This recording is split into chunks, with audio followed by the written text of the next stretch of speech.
This is the Col de Torini, one of the greatest driving roads in the world and the centerpiece of the Monte Carlo Rally.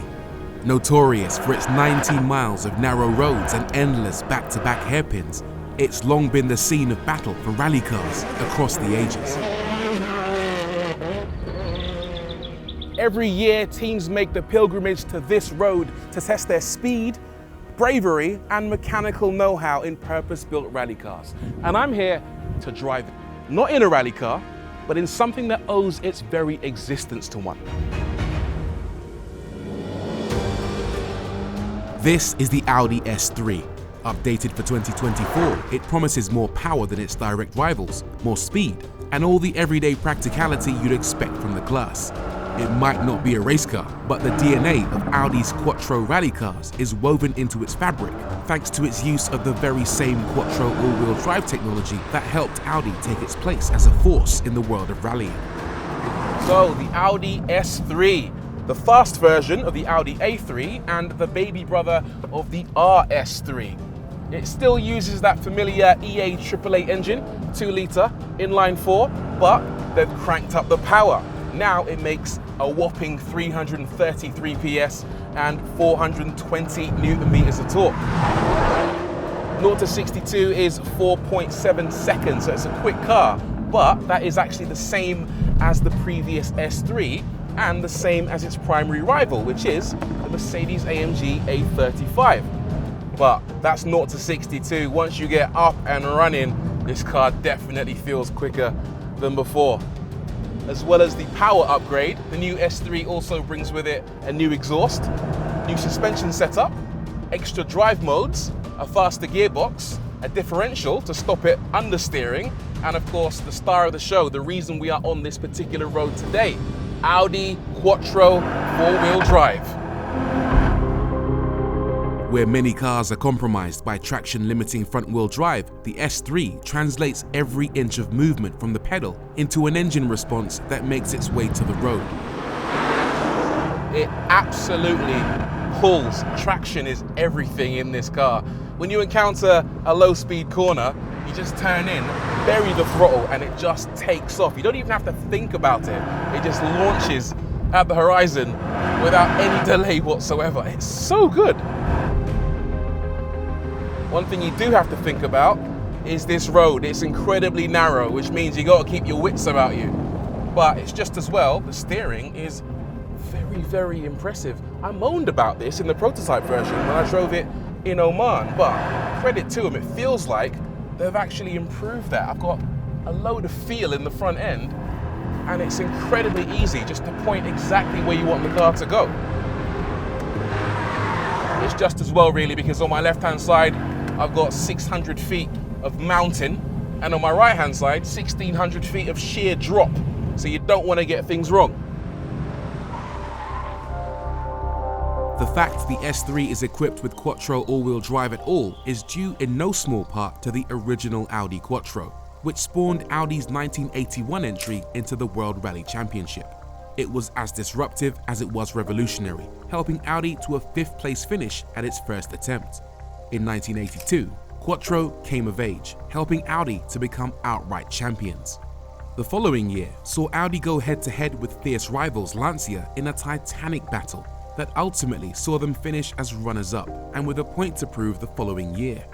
In a dramatic twist, Rory, a Lancia driver, saw Audi's huge potential and jumped ship, joining the Audi team for the 1984 rally.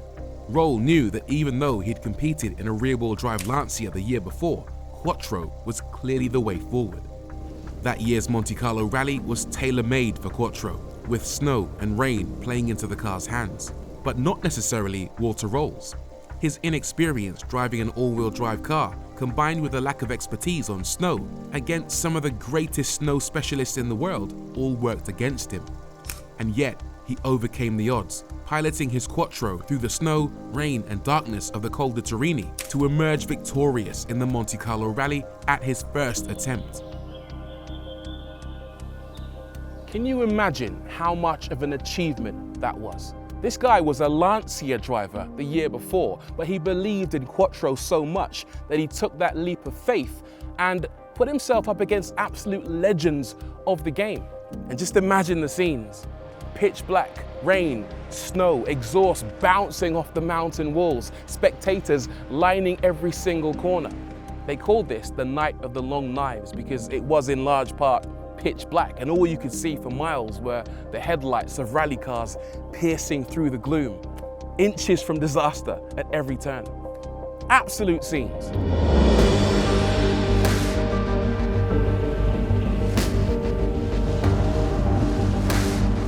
So obviously the Quattro works really well, but if there's one criticism some people have with Audis is that they sometimes have a tendency to understeer, but Audi have worked really hard to try and eliminate that by including something called a torque splitter. Here's how it works. Quattro can send up to 50% of the car's power to the rear wheels, but then the torque splitter can send up to 100% left or right at the rear to help the car turn in.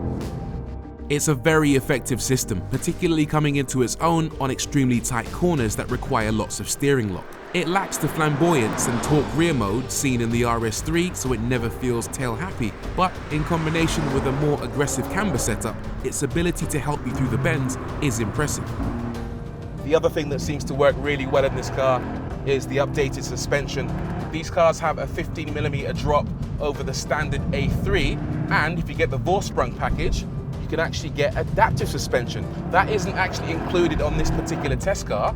It's got the standard suspension, but these dampers feel really good. It's got a lovely ride to it, and it's got a really fluid motion that helps you feel really connected to the road.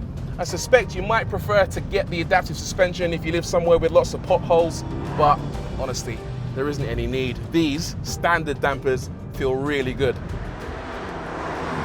I mentioned earlier the new S3 has some new drive modes, including one called Dynamic Plus, which is the most aggressive. And in that mode, it increases the idle speed by 200 RPM to 1,300 RPM, which makes the car feel a lot more alert and responsive, particularly when you're pulling away from low speeds. It also, if you're driving the car in auto mode, gives you later shift points, so it revs up right towards the red line before changing up a gear. However, I find myself using the manual option in this car because it's actually surprisingly good. It's a lot better than before and is surprisingly willing to give you the gear that you need. Also upgraded are the impressive steel brakes, which measure 35mm in diameter, offering great stopping power. The exhaust has been beefed up too, and while not the most sonorous, chips in with occasional pops and bangs. Sadly, the upgrades elsewhere are fairly limited. The exterior has been given a handsome makeover with a wider redesigned grille, updated Audi badge, and customizable headlights that animate in various ways. Inside, it's largely business as usual, with only mild updates to the center console and a rather disappointing Sonos speaker system alongside standard equipment including the Audi virtual cockpit and ambient lighting coming by default. It's a fairly conservative facelift with most of the care and attention lavished on ensuring that it drives well.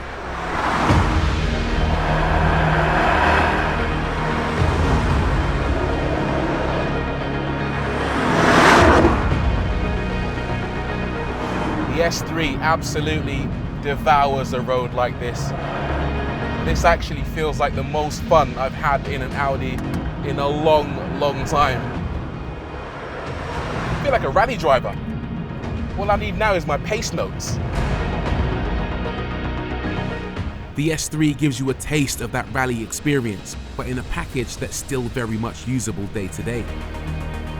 If nothing else, the S3 is a great reminder of just how far Audi has come and the impact they've had on the automotive space. From the early days of the original Quattro to winning the World Rally Championship at its second attempt, to the dramatic Monte Carlo victory of wall to roll on these very roads, it's clear the spirit of Quattro lives on.